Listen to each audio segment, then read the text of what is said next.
দেখি এভাবে কেন আমার দিকে তাকিয়ে আছো? বৌদি ভাই, বিজলি আসলে কে বলো তো? কে মানে? দেখো বৌদি ভাই, এই সময় তোমাকে কোনো মানসিক চাপ দেওয়া আমার উচিত নয়, আমি দেবও না। কারণ তুমি কিছুদিন বাদেই মা হতে চলেছো। তো এই ফেজটার মধ্যে দিয়ে আমিও কিছুদিনের মধ্যে এঁকেছি, তাই আমি জানি একজন সন্তানকে নিয়ে মায়ের মধ্যে কতটা চিন্তা থাকে এই সময়। তুমি কি বলতে চাইছো বলো তো? আমি বলতে চাইছি, একজন মা সন্তানের জীবনের ভিত। মাকে ঘিরেই সন্তানের সবটা হয়। কথায় আছে না, কুসন্তান যদি বা হয় কুমাতা কখনো নয়।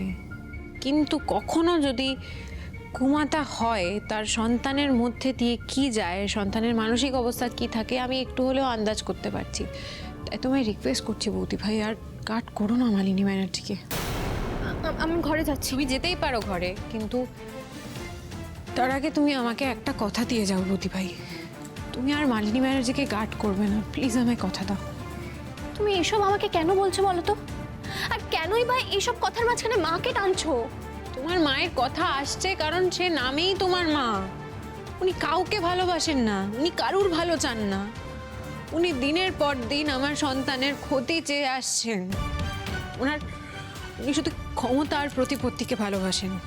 আর তার মাঝখানে যদি তোমার সন্তান কোনোদিনও বাধা হয়ে দাঁড়ায়, বলতে নেই, তোমার সন্তানের ক্ষতি করতেও কিন্তু উনি পিছপা হবেন না। মালিনী ব্যানার্জির ওপর চোখ বন্ধ করে ভরসা করে থেকো না বৌদি ভাই। ওনার অন্যায়গুলোকে আর চাপা দিও না।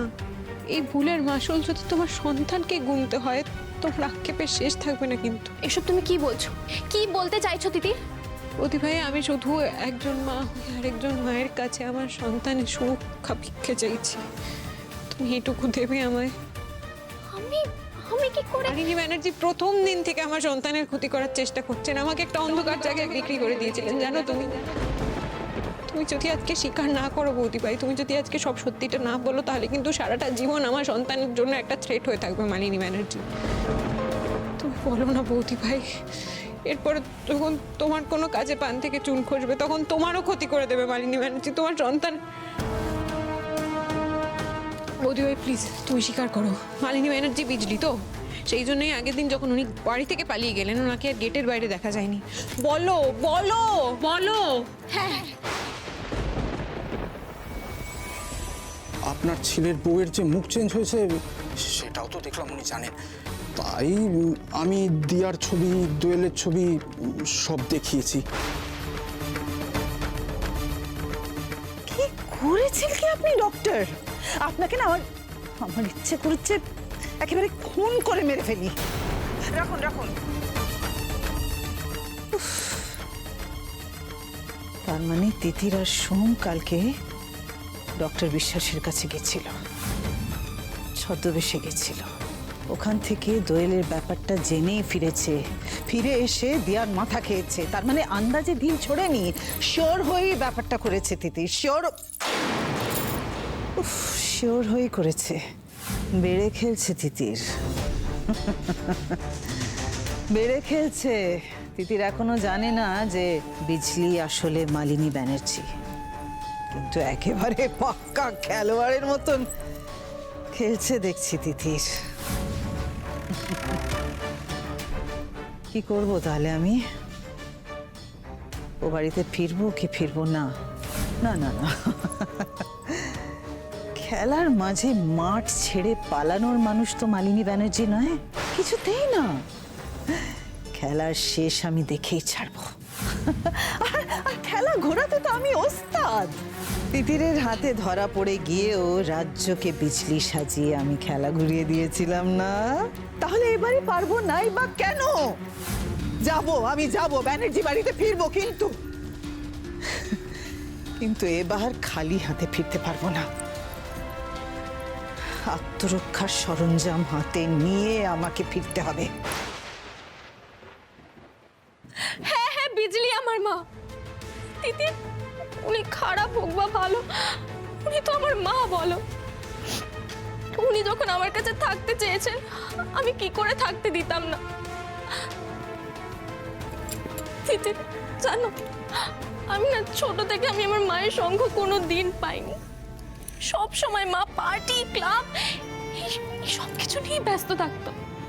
আর আজ যখন আমার মা আমার কাছে থাকতে চেয়েছে আমি তাকে থাকতে দিয়েছি তিতির।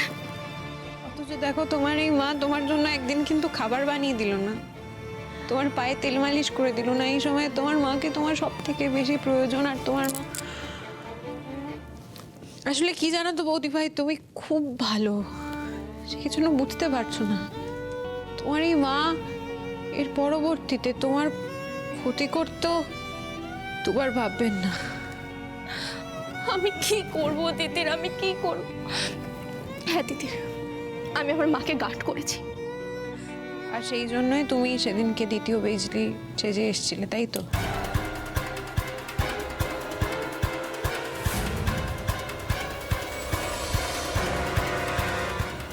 হ্যাঁ তিতির, আমার কাছে আর কোনো উপায় ছিল না তিতির। তাই বলে তুমি তোমার মাকে একবার জিজ্ঞেস করলে না কেন করালো এই কাজটা? আমি তো না হয় ভুল বুঝিয়ে রেখেছিলাম, তোমার তো বুদ্ধি কাজ করছে বৌদি ভাই, একবার জিজ্ঞেস করতে পারলে না নিজের মাকে? আমি কোনো অপরাধ করিনি, তিতির আমাকে ফাঁসিয়েছে। আমি কোনো ভুল করিনি রাজ্য, আমি কোনো ভুল করিনি। তিতির আর মিতা মিলে আমাকে জালে ফাঁসিয়েছে। পাহ, এই বাড়ির জন্য তার ক্ষতি হয়েছে, যদিও সেটা মিথ্যে, তাই বলে এই বাড়িতে ডাকাতি করাবে এটা তুমি মেনে নিলে? আর আমার বাচ্চাটাকে চুরি করাবে? বাচ্চা চুরি? হ্যাঁ বৌদি ভাই, বাড়িতে ডাকাত এসেছিল, বাড়ির কিচ্ছু নেয়নি, শুধু আমার জীবনের সব থেকে মূল্যবান আমার বাচ্চাটাকে নিয়ে চলে যাচ্ছিল। আমি জানি দিদি, আমি জানি আমার মা খারাপ, আমার মা বাজে, কিন্তু আমি কি করব বলো? উনি তো আমার মা। তিতির, তিতির বলো না, তুমি আমার মায়ের সাথে কি করবে? তিতির বলো না, পুলিশে দেবে? বলো না তিতির, বলো। বৌদি ভাই, ওনার অপরাধের যা তালিকা, তাতে একমাত্র আইনই ওনাকে শাস্তি দেবে। तितिर बिटिया तितिर बिटिया तितिर बिटिया मैं थारे वास्ते लाई हूँ। बाहर जाके मोन्टा एकदम भालो हो गए। घर में बैठ के सब लोग खुशी खुशी एक साथ खाएंगे तभी तो भालो लगबे बोलो, आनंद होबे। বাইরে আমার একা খেতে একদম ভালো লাগছিল না।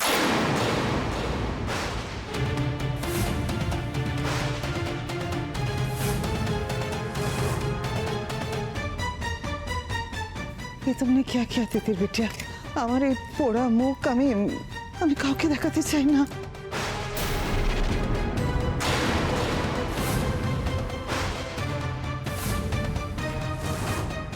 আপনার খেলা শেষ মানিনি ব্যানার্জি, ধরা পড়ে গেছে। বিজলির ঝলকানি আর চলবে না, পুলিশ আসছে।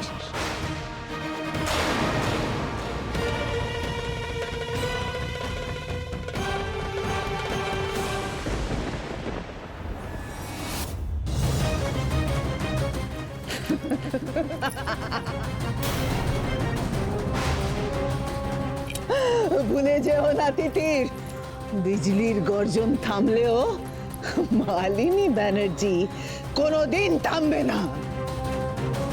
আমাকে যেতে দাও, না হলে আমি একে খুন করে দেব। না, আমার দিদিকে ছাড়ুন, আপনি ছেড়ে দিন আমার দিদিকে। আমার দিদির কাছে যেন একটা আচরণ না লাগে। সৌরাজ একবার নিচে এসো প্লিজ। সৌরাজ, তিতির বউ কি হয়েছে? কি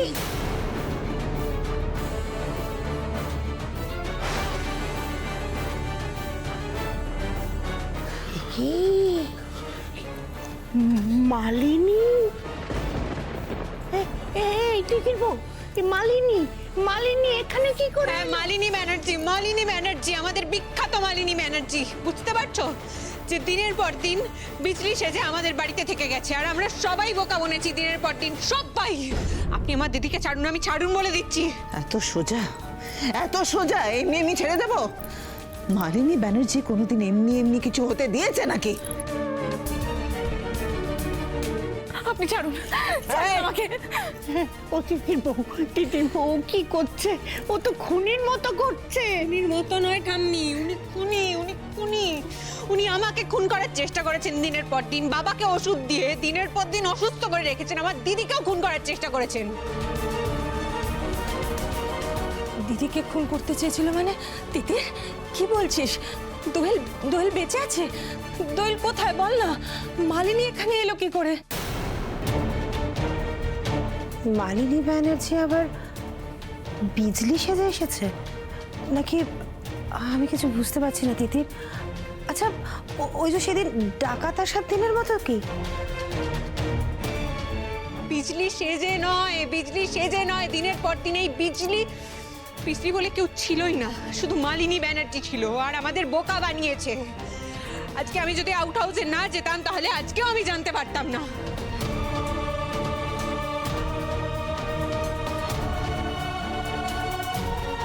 তিতির, তুমি কি বলছো? তুমি আউট হাউসে গেছিলে? হ্যাঁ সোমরাজ, আজকে আমার সাথে যারা দেখা করতে এসেছিল তারা এই বিজলিকে দেখে বলল যে ও নাকি আমাকে বেচে দিয়েছিল। আমি এক মুহূর্তের জন্য ওদের কথা বিশ্বাস করিনি, কিন্তু ওদের কথা ফেলেও দিতে পারিনি।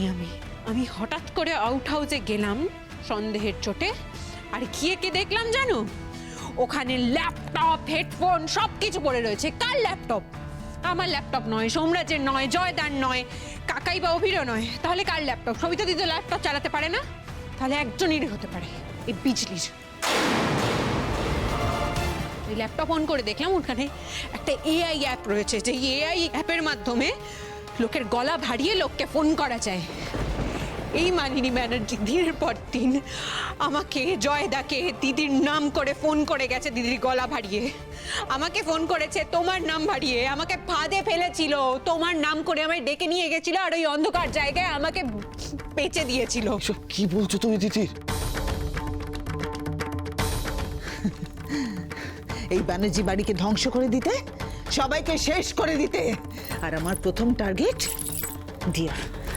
দিয়া, তুমি আমাকেও মারবে? সবাইকে মেরে দিতে পারি, নিজেকে ছাড়া আমি কাউকে চিনি না। I just don't care.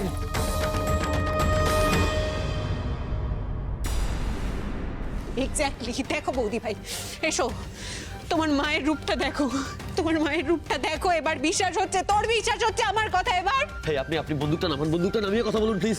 আমার দিদিকে ছেড়ে দিন, আমি বলছি কিন্তু। হ্যাঁ রে, তোর দিদি মানে কে? তোর দিদি? হ্যাঁ, কে? আমি এই যে দাঁড়িয়ে আছে, এই দিয়ে আমার দিদি। ওমা, তিতির, তিতির তুই কি বলছিস এটা? এ তো দোয়েল বউ নয়, এ তো চেহারা অন্য। হ্যাঁ, হ্যাঁ ঠাম্মি, চেহারাটাই শুধু অন্য, মানুষটা একই। এই মালিনী ব্যানার্জি আমার দিদির চেহারাটা বদলে আমার দিদির কানে বিষ ঢেলে এই বাড়িতে নিয়ে এসছে। ছাড়ুন ওকে। আমি মহামায়া পুলিশের একটা লিড পেয়ে হাসপাতালে গেছিলাম। তারপর ওখানে গিয়ে একজন প্লাস্টিক সার্জনের কাছে জানতে পারি এই মালিনী ব্যানার্জি আমার দিদিকে নিয়ে গিয়েছিল।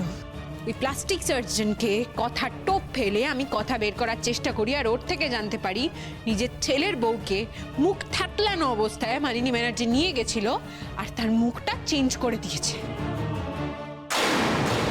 তার মানে মালিনী দোলের দিন থেকে দোয়েলের খোঁজ জানতো। সম্ভবত তাই। আমিও পুরোটা জানি না, কি করেছে, কিভাবে করেছে, কিচ্ছু জানি না। শুধু এইটুকু জানি, এই দিয়াই আমার দিদি, যাকে আমি এতদিন ধরে খুঁজেছি। তোর এত লোভ কেন বলতো? কেন এত লোভ তোর? একবার জেলে যাওয়ার পরেও তোমার মনে হলো না যে তুমি ভালো হবে? এই, একদম বাজে কথা বলবে না। এসব জ্ঞানের কথা আমার ননসেন্স লাগে। আমার বন্দুকের ডগায় দোয়েল আছে, দোয়েল, আর তবুও তোমাদের বড় বড় কথা। দেখেছো দেখেছো দিয়া? ওহো, দেখেছো? তোমার প্রাণের ভয় কারণ নেই। তোমার প্রাণ গেলে যাক, কারণ কোনো চিন্তা নেই। আপনাকে আমি বলছি শুনুন, আপনি বন্দুকটা নামান। আপনার মতো এরকম নিচ মানসিকতার লোক না আমি দুটো দেখিনি। আপনি বন্দুকটা নামান। যমরাজ না, আপনি বন্ধুটা নামান, আমার দিদিকে ছেড়ে দিন। আমি আপনাকে পুলিশে দেব না। এই এই তুই কি বলছো? তুমি এটা কি বলছো? তুমি এত বড় একটা আসামিকে ছেড়ে দেবে? তাহলে কি করব সোমরাজ? আমার দিদিকে মরতে দেবো, আবার হারিয়ে যেতে দেবো আমার থেকে? তিতির, আমি তোমায় একেবারে বিশ্বাস করি না। আমি এখান থেকে বেরোলে তুমি পুলিশকে আমার পেছনে লাগাবে আর পুলিশ আমাকে ধরে গ্রেফতার করে নেবে। তার থেকে ভালো আমি তোমার দিদিকে নিজের সঙ্গে নিয়ে যাব। আমি দোয়েলকে নিজের সঙ্গে নিয়ে যাব, এছাড়া তো কোনো উপায় নেই। একদম আসবে না এদিকে, একদম আসবে না।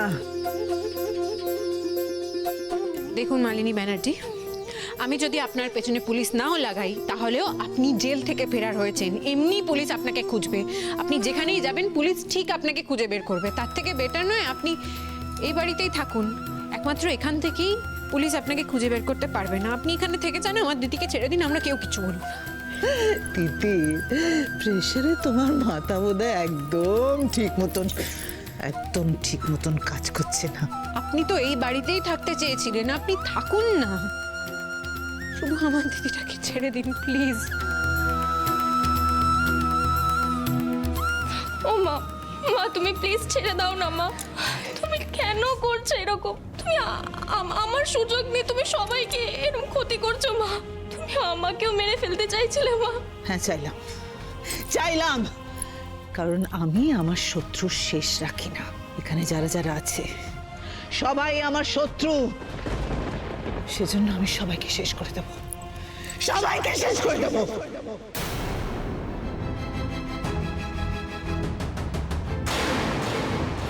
আর মাত্র কিছুক্ষণের অপেক্ষা, খেলা ঘুরে যাবে। আমি কথা দিচ্ছি আপনাকে, আপনি ওকে ছেড়ে দিন, আপনার কিচ্ছু হবে না। তোমার কোনো রকম ভাওতাবাজির কথা আমি বিশ্বাস করি না, আমি শুনবো না। রাজু, রাজু, রাজু কি হচ্ছে? রাজু শরীর খারাপ লাগছে, গাড়ি বের করতে হবে, ওকে হসপিটালাইজ করতে হবে। এক্ষুনি যাও। আমি গাড়ি আমাকে যতক্ষণ না যেতে দেবে ততক্ষণ আমি রাজ্যকে হসপিটাল যেতে দেব না। আপনার লজ্জা করে না? আপনি কি মা? ও তো আপনার নিজের মেয়ে। আমি আপনার মতো নিচ মানুষ না একটাও দেখিনি আমি। আমি তোমাদের মতন সাধারণ মানুষ নই। মালিনী ব্যানার্জিকে বোঝার ক্ষমতাই তোমাদের নেই। মালিনী ব্যানার্জিকে তোমরা বুঝতে পারবে না।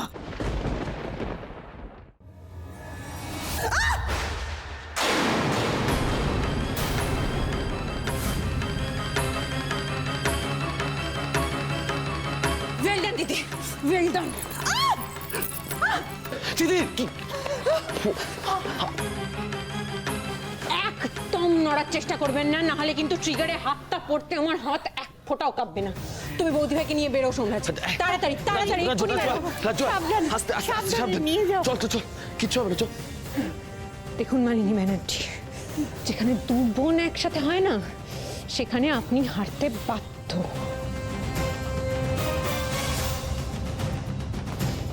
এই নিন ম্যাডাম আপনার আসামি। জেল পালানো আসামি। এইবার আর আপনাকে ছাড়বো না। আপনি আমাকে অনেক জল খাইয়েছেন, এবার বাকি জীবনটা আমার হেফাজতে কাটাবেন।